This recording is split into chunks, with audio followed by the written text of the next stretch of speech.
The Second Battle of Bapaume was a battle of the First World War that took place at Bapaume in France, for the 21st of August to the 3rd of September 1918.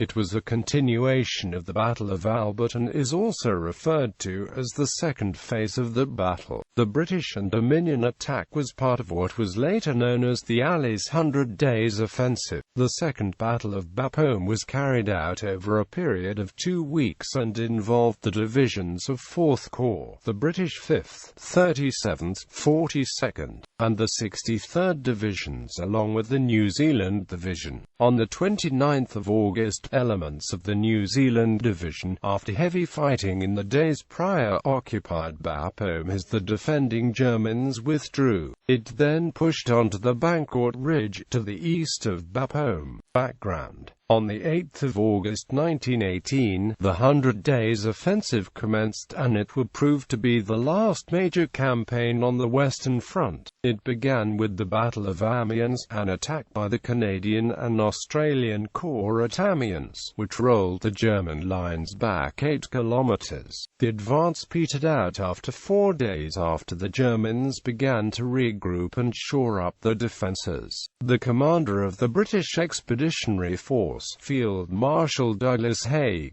recognized that it was time to put pressure elsewhere on the German front and for this decided to use General Julian Byng's Third Army. Haig decided that the Bapaume sector, with the town of Bapaume at its center, was to be the new focus of operations. Bapaume itself was a small town linked by rail to Albert and Arras. There were also 4 major roads running through the town, running to Albert in the southwest, to Peronne in the southeast, to Cambrai in the east, and to the north lay Arras, captured by the forces of Imperial Germany in the early stages of the war. It had been the focus of the British forces on the opening day of the Battle of Somme in 1916.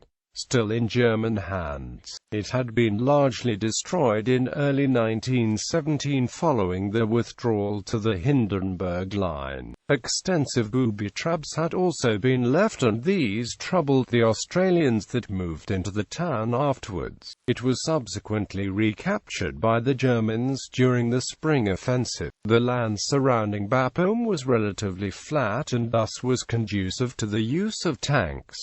Plan of attack: being allocated the Third Army's 4th Corps to the forthcoming operation, the Second Battle of Bapaume. 4th Corps, commanded by Lieutenant General George Harper, comprised 5 divisions, all of which would be employed during the battle, beginning with the 37th, 42nd and the New Zealand Divisions. The 5th and the 63rd Divisions were held in reserve before being deployed later in the battle. Of all these divisions, only the New Zealand Division was at full strength. Facing the Third Army was the German 17th Army, commanded by General der Infantry Otto von Below, made up of 8, mainly second-class, divisions. A further 2 divisions were in reserve. The battle was planned to have 2 phases. The first, what is now known as the Battle of Albert, was to be an attack across a 15-kilometer front from the village of Puizu towards the Albert-Arras Railway. The New Zealand Division, commanded by Major General Andrew Hamilton, played a limited role in this action, being limited to the New Zealand Rifle Brigade supporting the main attack, which was to be carried out by the 37th Division on the 21st of August. The New Zealanders, along with the 42nd Division on its right, were expected to bring the right flank in line with the left. Then the 5th and 63rd were to pass through the lines of the 37th Division and move on to and beyond the Albert-Arras Railway. The New Zealand Division and 42nd were to move forward and maintain the front line, which gradually narrowed, placing the New Zealanders in a valley with the high ground on either side occupied by its flanking British divisions. The second phase, scheduled to begin on the 23rd of August, was to capture Bapaume and then advance further east to Rencourt, Les Bapaume and Bancourt, Frimecourt and the high ground beyond. The New Zealanders were to play a key role. The 1st and 2nd Infantry Brigades of the New Zealand Division, kept in reserve, were to be ready to exploit any breakthrough on the front, to distract the Germans from the main attack being carried out by the Third Army. The French 10th Army conducted diversionary attacks to the south. Battle.The Railway. The opening phase of the battle began on the 21st of August, when 2 battalions of the New Zealand Rifle Brigade, covered by artillery and fog which reduced visibility to less than 100 meters, moved forward and seized Puizu, capturing over 100 prisoners. It established a new line 1,000 meters beyond the village and secured the flanks of the neighboring divisions, making their own move forwards. The British 5th Division then passed through the brigade's positions to take over the advance.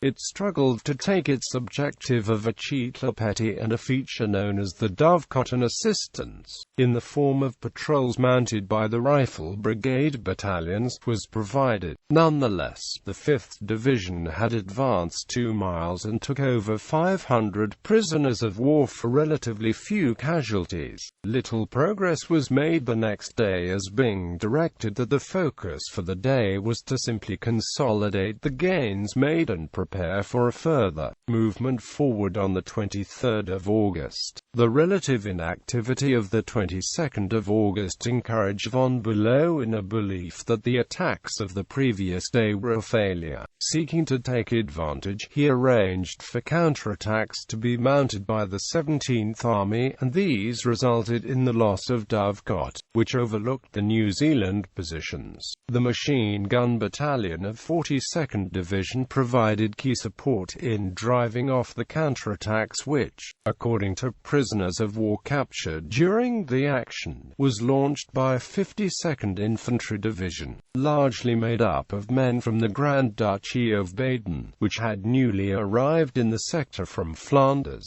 The following day, the 23rd of August, the 42nd Division attacked Dovecot, a battalion of Lancashire Fusiliers, and the 10th Manchester Battalion, assisted by a battalion from the New Zealand Rifle Brigade, took the position after beginning their advance at 2:30 am. The New Zealanders also secured the flank of the 5th Division, which attacked towards the village of Earls and then onto Lupart Wood and Gravelers. In the meantime, the 37th Division attacked and captured Biharcourt. As a result of the operations of 21 to 23 August, the front line had been established to the east of the Albert Arris railway line, with all but one of the ridges to the south and west of Bapaume held by 4th Corps. However, the 5th Division had been unsuccessful in its attacks, which left the ridge running from Lupart Wood to Gravelers and then on to Bievelers still in the hands of the Germans. Although over 2,000 prisoners of war had been taken during this period along with 25 field guns, the 5th Division had suffered 1,600 casualties by this stage of the battle. Advance onto Bapaume. The New Zealand Division was tasked to capture Gravelers, held by 2 battalions of the Royal Bavarian 14th Infantry Regiment, and then push into and beyond Bapaume, while the 37th Division, on the left of the New Zealanders, was to capture Bievelers. The attack had 2 phases. The 1st Infantry Brigade was to capture Lupart Wood and Gravelers and establish a line about 450 meters beyond. This would leave Bapaume and the high ground beyond to be captured in the second phase by the 2nd Infantry Brigade. Intelligence indicated that Bapaume was lightly held and the advance was to be supported by 2 brigades of artillery as well as 13 Mark IV tanks and a company of whippets. Most of the armoured support was intended to cover the 2nd Infantry Brigade in its advance, as the artillery support was primarily for the 1st Infantry Brigade. The New Zealanders' attack began with a nighttime advance on the 24th of August by the 1st Infantry Brigade to clear the approaches to Bapaume, including Loupart Wood and Gravelines. Brigadier General Charles Melville, commanding the brigade, was directed to move on to Bapaume if it were able to do so quickly. However, progress was delayed by heavy machine gun fire, and artillery took its toll on the supporting tanks allocated to the brigade. Furthermore, in contrast to the previous 3 days, the weather was poor. Despite this,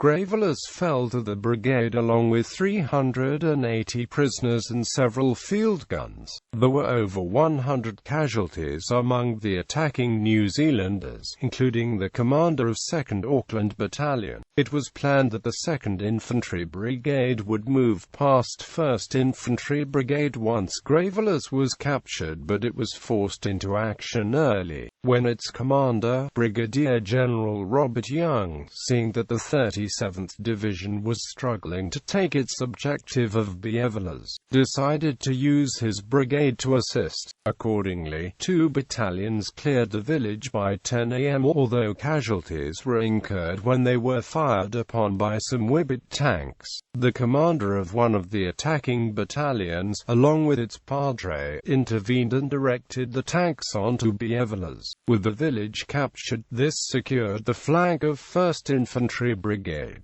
However, 2nd Infantry Brigade, now the leading formation in the 4th Corps sector due to the slow advance of the neighboring division, was exposed to German gunfire on 3 sides.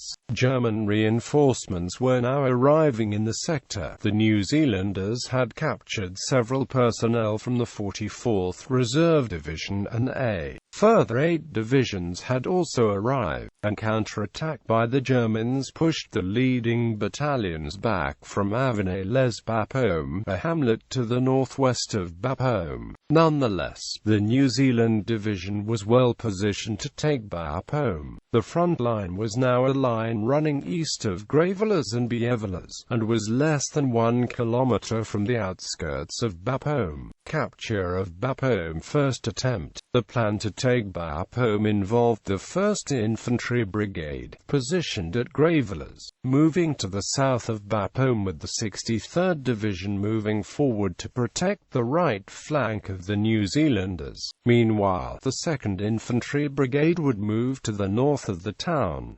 Its left flank would be protected by the 37th Division. The aim was to envelop Bapaume and force the Germans to abandon the town and thus avoid costly street-to-street fighting. The advance began at 5 a.m. on the 25th of August under the cover of fog. Despite German artillery fire on the front lines, this caused relatively few casualties amongst the New Zealanders. In the south, the 1st Infantry Brigade's 1st Auckland and 2nd Wellington Battalions skirted the southern side of Bapaume, taking fire from machine gun posts on the outskirts of the town. They got as far as the Albert Road, but the 63rd Division's advance was slowed by strong defense at the village of Villoy, to the southeast of Bapaume.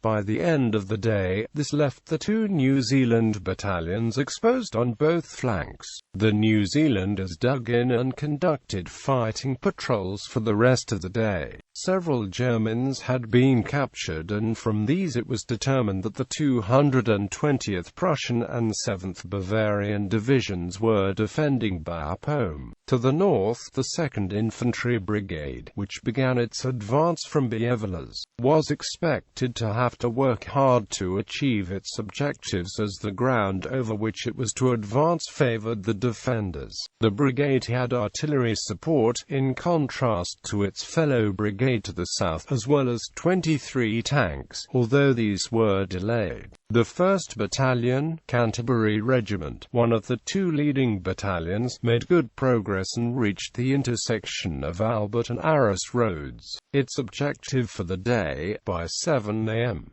The other leading battalion was 1st Otago in this struggle. The tanks supporting the Otagomen caught up with the advancing infantry but misidentified them and opened fire. Once the error was identified, the tanks then began engaging the Germans but were soon knocked out. Nonetheless, the tanks had provided 1st Otago Battalion the opportunity to reach its objective for the day, the Aras Road. It managed to link up with the 37th Division on its left, although not with the 1st Canterbury Battalion on its right. To fill the gap, Brigadier General Young brought up the 2nd Canterbury Battalion and all three battalions consolidated the positions. The German 111th Division attempted to mount a counterattack later in the day, but the massing troops was spotted by British reconnaissance planes, which attacked them. The Germans were also caught by an artillery barrage, which was covering a hastily arranged advance, to begin at 6:30 p.m. by the New Zealanders and 37th Division. This relatively easy advance cleared Monument Wood and the southern reaches of the village of Faverolles by the conclusion of the day. The casualties amongst 2nd Infantry Brigade for the day were nearly 500 killed, wounded or missing, and were such that it would play no further role in the battle for Bapaume. Although the planned envelopment of Bapaume had not eventuated, the day's action resulted in the capture of over 400 prisoners of war along with many machine guns and an artillery piece.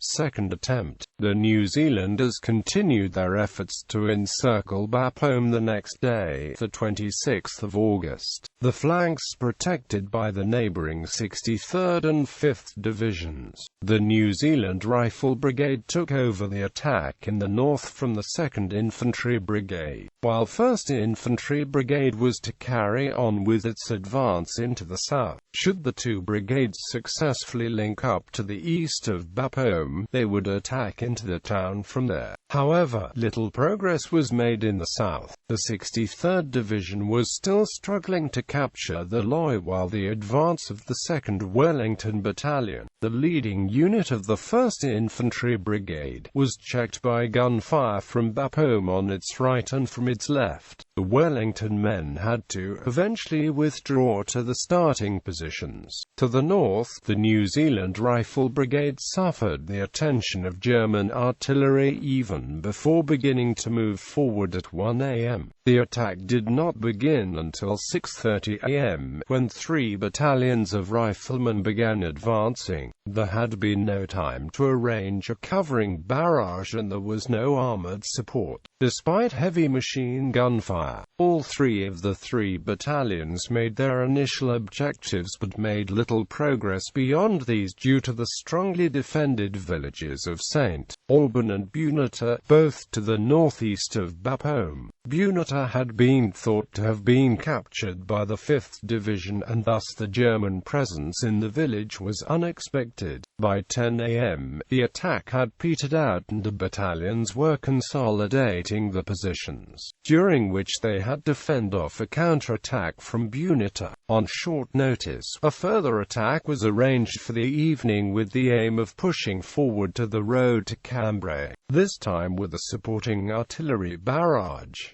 The 3rd Rifle Battalion of the New Zealand Rifle Brigade, in a salient between Bapaume and St. Alban, was to test the defences of the town with fighting patrols.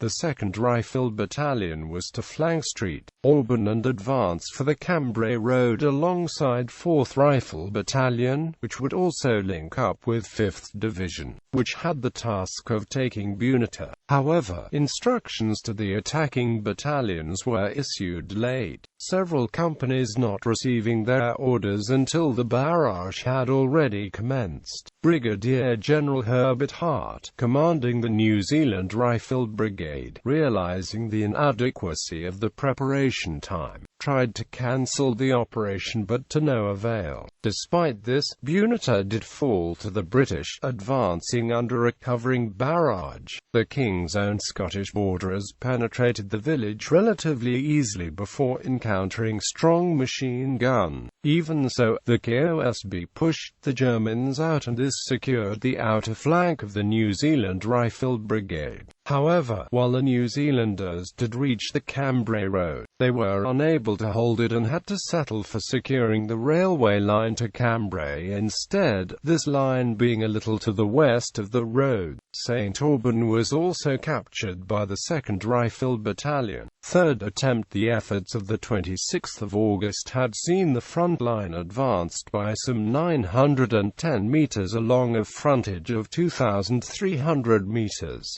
Bapaume was now encircled entirely from the north but less so from the south. Overnight, the German forces were ordered to retreat to positions 24 kilometers to 32 kilometers west of the Hindenburg Line. In the meantime, the complete envelopment of Bapaume was to continue. On the 27th of August, 63 Road Division continued its efforts to capture the Loire, which continued to inhibit the move forwards in the south. The New Zealanders were to avoid a direct assault on Bapaume. It was hoped that the German defenders would surrender once they had been fully encircled. The Rifle Brigade, however, continued to engage in fighting patrols, testing the German defenses. Both Bapaume and the Loire were heavily bombarded during the day, but despite this the Loire continued to hold out. The next day, the 42nd Division moved in to relieve the 63rd Division, beginning to appreciate the fact that Bapaume may have to be directly attacked. Russell, encouraged by Harper, the 4th Corps commander, began drawing up plans to do so on the 29th of August, using the 1st Wellington Battalion of 1st Infantry Brigade.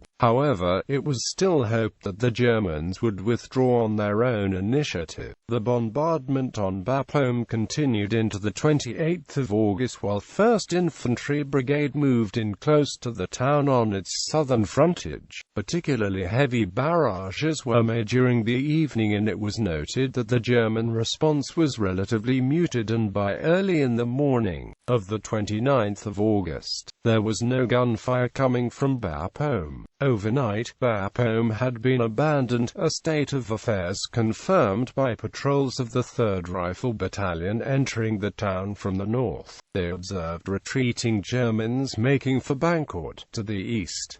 Meanwhile, 2nd Auckland Battalion entered Bapaume from the south. Likewise, the Germans had retreated from the Loire, and the 5th Manchester Battalion of 42nd Division moved through the village and secured it. After the protracted fighting of the previous few days, Bapaume was now in the hands of the New Zealanders. Before the town was abandoned by the Germans, numerous booby traps had been set which had to be found and deactivated over the next days. In the meantime, the Rifle Brigade moved forward and established a new line 1,400 meters east of Bapaume. A similar distance beyond this lay the villages of Fremicourt and Bancourt, to which the Germans had retreated.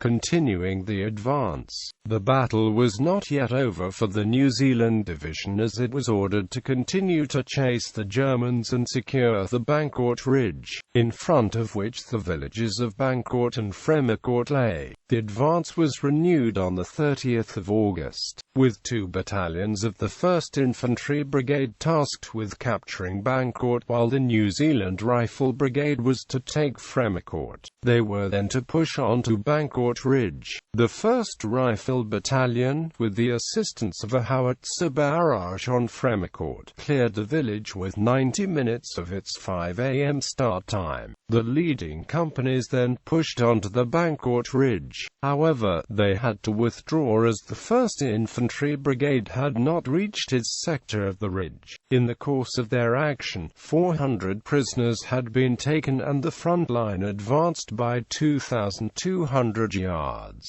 In the 1st Infantry Brigade's sector, a German artillery barrage caused some casualties among the assembling troops of the 1st Wellington Battalion. Likewise, 2nd Auckland Battalion was also caught in the open. It had postponed its advance, scheduled for 5 a.m., because it was discovered that the neighbouring 42nd Division had not moved up sufficiently to cover its flanks. Despite this, the Wellington men secured their objective of the Bancourt Ridge, linking up with companies of the Rifle Brigade that were already there. When the Aucklanders did move off at 6 a.m., they had lost the benefit of their own covering barrage, and their efforts to take Bancourt village was slowed by machine gun fire. It was eventually ceased by 8 a.m. and the battalion pushed on to the ridge beyond. However, as the flanking 42nd Division had failed to take the village of Ryancourt, its flanks were exposed and they, along with the New Zealand Rifle Brigade, had to retreat to the foot of the ridge. It was not until the early hours of the 31st of August that Ryancourt fell to 42nd Division, after its 10th Manchester Battalion made a nighttime attack.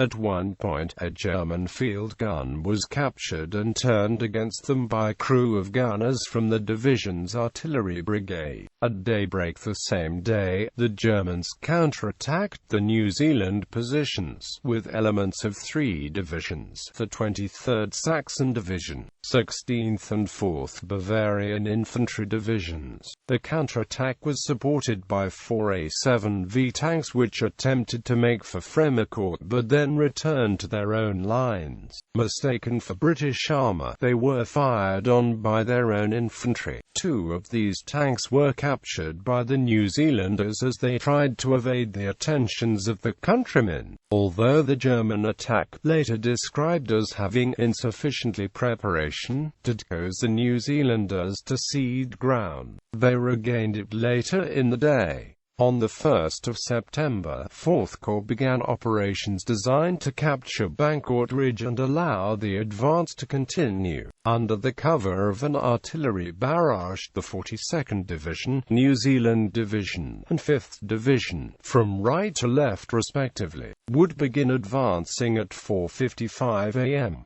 As had frequently happened during the battle, the New Zealanders found themselves ahead of the flanking divisions. The New Zealand Rifle Brigade swiftly made the crest of the ridge, taking 70 prisoners. The 1st Infantry Brigade was a little slower. The 1st Wellington Battalion made the crest and consolidated itself there. The other battalion, 2nd Auckland, despite the assistance of 2 tanks, was unable to do the same. Operating on the extreme flank of the New Zealand Division's sector of the front, it suffered the most from the lack of progress of the 42nd Division and was unable to hold its portion of the crest. That evening, the 2nd Infantry Brigade moved into the line, replacing both the New Zealand Rifle Brigade and 1st Infantry Brigade. Aftermath: the 2nd Infantry Brigade took over the vanguard of the advance on the 2nd of September, tasked with clearing the Germans from the positions overlooking Haplincourt. This they did after overcoming numerous machine gun nests, plus the guns of 2 disabled tanks being used as outposts. Over 350 prisoners of war were taken, along with 80 machine guns plus a field gun. Their advance was not as quick as that of the 42nd Division, making a corresponding move forward which had made good progress, and the British, until the New Zealanders caught up, had to lay down heavy suppressing fire on both flanks.